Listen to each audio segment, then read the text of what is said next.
ஸ்ரீ குருப்யோ நமஹ. தெய்வத்தின் குரல் மூன்றாம் பகுதி 99வது தலைப்பு. கண்டனமே பாராட்டு. தொடர்ச்சி. மனுஷ்ய ஜீவர்களில் கெட்டவர்கள் நல்லவர்கள் என்று இருவிதமாகவும் இருக்கிறோமொல்லியோ? மிருகங்களிலும் துஷ்ட மிருகங்கள் சாதுவானவை என்று இருக்கின்றனவொல்லியோ?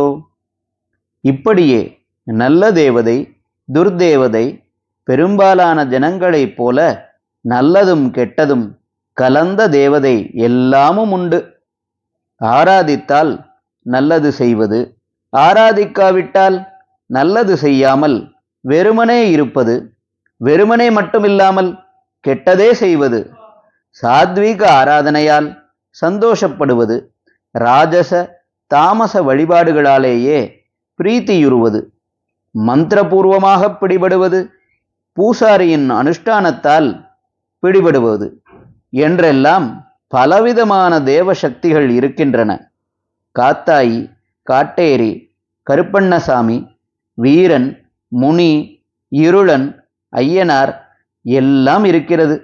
இவற்றில் சாத்விக ஸ்டேஜில் இருப்பவர்களுக்கு சாத்விக தேவதையாக இருந்து கொண்டு தாமசமான ஜனங்களுக்கு தாமசமாக இருக்கிறவையும் உண்டு. நைவேத்தியத்திலும் இவற்றின் தரத்தை பொறுத்து வித்தியாசம் உண்டு. பலி கிளி முதலியவற்றாலேயே திருப்தியாகிற தேவதைகளும் உண்டு. நாம் மட்டும் நல்லது அடைவதற்காகத்தான் இவற்றை வழிபடுகிறோம் என்றால்தான் அது செல்ஃபிஷ். ஆனால் நம் கிராமம், ஊர், உலகம் எல்லாமே இவை திருப்தியாக இருந்தால்தான் நன்றாயிருக்கும் என்பதற்காக இவற்றை வழிபட்டால் அது லோகக்ஷேமார்த்தம் செய்கிற பரோபகாரத்தில் சேர்ந்ததுதான். இன்னும் ஒருபடி மேலே போய் சொல்கிறேன். நம் சொந்த நலன், உலகத்தார் நலன் ஆகியவற்றை மட்டும் பாலித்தீயிசம் என்று சரியாகவோ தப்பாகவோ சொல்லப்படுகிற இந்த பலசாமி பூஜை பூர்த்தி பண்ணுவதோடு நிற்கவில்லை. அந்த தேவதைகளின் நலனையும் பூர்த்தி பண்ணுகிறது. அவற்றில் பெரும்பாலானவை பூர்ணத்துவம் பெறாதவையே என்று சொன்னேனல்லவா? அவையும் ஈஸ்வர சிருஷ்டியைச் சேர்ந்த ஜீவன்கள். நம்மை விட அதிக சக்தி படைத்த ஜீவன்களானாலும் நம்மை போலவே அவற்றுக்கும் ஆசைகள், தேவைகள் உண்டு. அதுகளை நாம் பூர்த்தி பண்ணித் தருவதும் பரோபகாரம்தானே.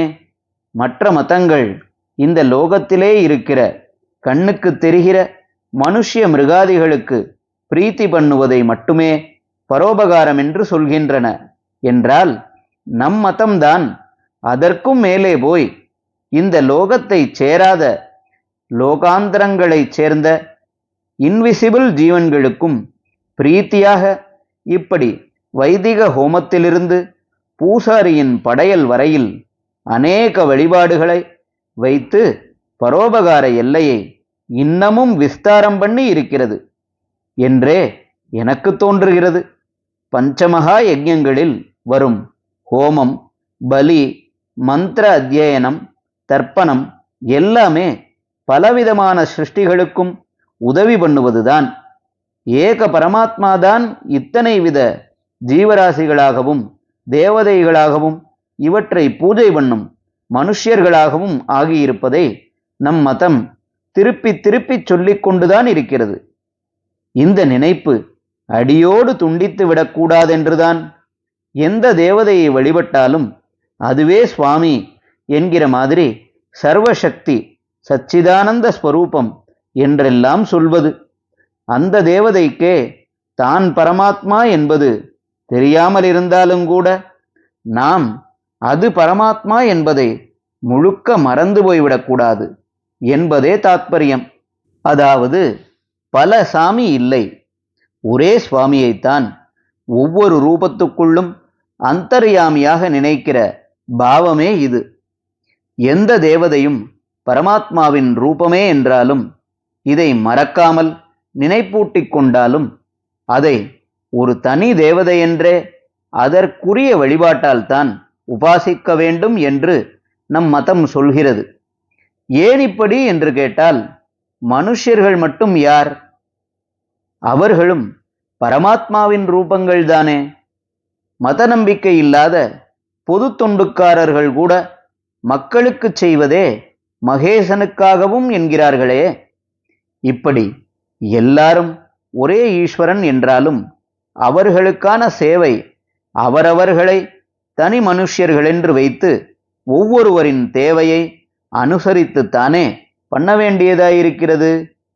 வியாதியஸ்தனுக்கு சிகிச்சை, அதிலும் இன்ன வியாதிக்காரனுக்கு இன்ன சிகிச்சை, உத்தியோகமில்லாதவனுக்கு வேலை, படிப்பில்லாதவனுக்கு படிப்பு, பசித்தவனுக்கு அன்னம் என்று வித்தியாசமாகத்தானே பரோபகாரம் பண்ணுகிறோம்.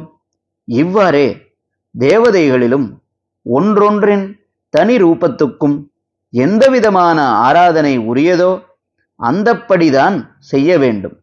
ஆனாலும் எல்லாம் பரமாத்மா என்பதையும் முழுக்க மறந்துவிடக்கூடாது. ஹரஹர சங்கர, ஜெய ஜெய சங்கர. தெய்வத்தின் குரல் மேலும் ஒலிக்கும்.